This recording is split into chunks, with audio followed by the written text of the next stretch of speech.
Good morning and welcome to the Tom Brokaw News Center here at Universal City. I'm Conan Nolan. He won't talk about this impeachment because of his standing as a nonpartisan member of the bench. But nobody knows the impeachment process more than somebody who went through it. Former Congressman and now Judge Jim Rogan was a House manager, part of the prosecution of President Bill Clinton. He was later defeated in his re-election bid by none other than Adam Schiff. We talked with Judge Rogan in his chambers in Fullerton, starting with just how different an impeachment trial is from what we normally expect inside a courtroom. It's totally different. I learned that the hard way. I thought that when we went over to the Senate to try the Clinton impeachment trial, now it's been 20 years, 21 years, that it would be that way. We had a judge who was the Chief Justice of the United States. We have jurors, but it's totally different. It's a totally different animal because unlike a regular trial, the Chief Justice really is almost just an ornament. In the Senate, in an impeachment trial, if somebody makes, for example, an objection and the Chief Justice rules on it, any senator can stand up and object to the ruling. They talk about it and then they vote. And a majority of senators can decide whether that ruling stands. So that's nothing like what I do for a living as a trial court judge. If I rule, you don't get I can't have a juror stand up and say, I want to hear that evidence, and so let them, kibitz among themselves and vote. And so the Senate has a set of rules for impeachment trials, but the rules are only good until one senator decides they don't want to abide by them and can get a majority of their colleagues to agree, and then the rules don't matter. What was it like to speak to a jury, that is the Senate, where you thought most, certainly not two-thirds, were opposed to your case? I really just tried to keep my head down, focus on the job I had to do, and not think about the collateral issues.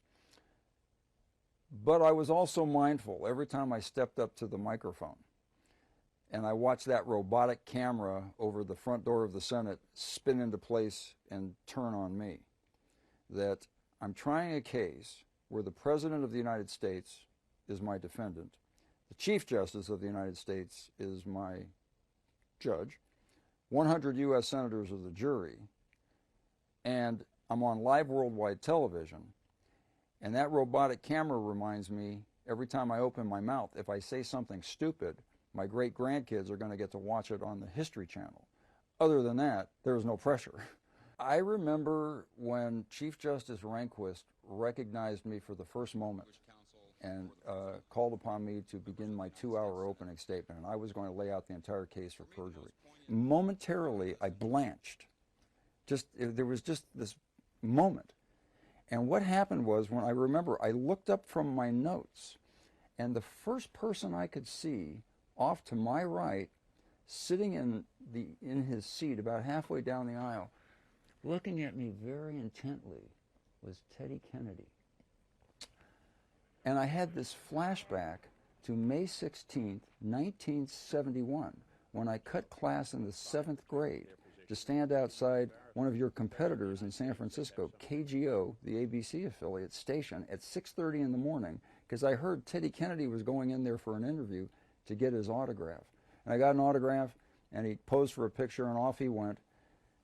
And I remember seeing him sitting there and thinking, oh my gosh, get back to business. And I totally just forget Teddy Kennedy. Did you tell him that story afterwards? The very last day of the trial, when we finished our closing arguments, Ted came up and I had chatted him up a little bit during the trial, but when he came up to congratulate me, I said, I've been carrying this for a couple of weeks. I wanted to show it to you. I pulled out the autographed picture of me as a little boy with Ted.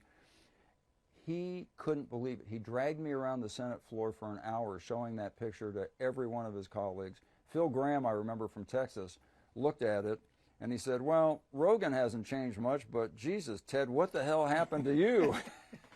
When we look at how rare impeachment is, how rare is it that a House manager from one party is replaced by another congressman who becomes a House manager in an impeachment 20 years later? It's never happened in American history, and the irony is even greater because the congressman I replaced, Carlos Moorhead, in his freshman term, was on the House Judiciary Committee when Peter Rodino was chairman, when they debated and voted articles of impeachment in the Richard Nixon case.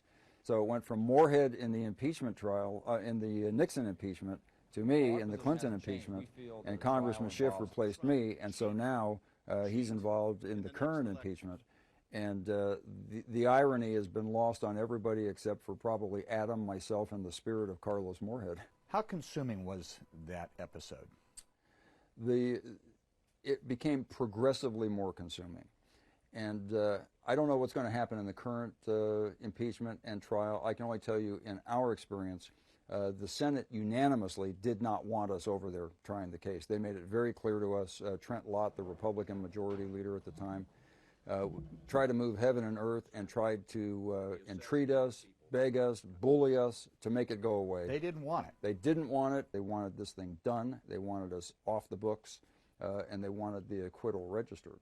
That left a very bad taste in my mouth. It left a bad taste in all of the managers' mouths to different levels. I was under no illusion that we were going to actually convict President Clinton, but I thought the Senate at least owed the House of Representatives the opportunity to explain why a majority of the House, including 5 Democrats, voted to impeach the President of the United States.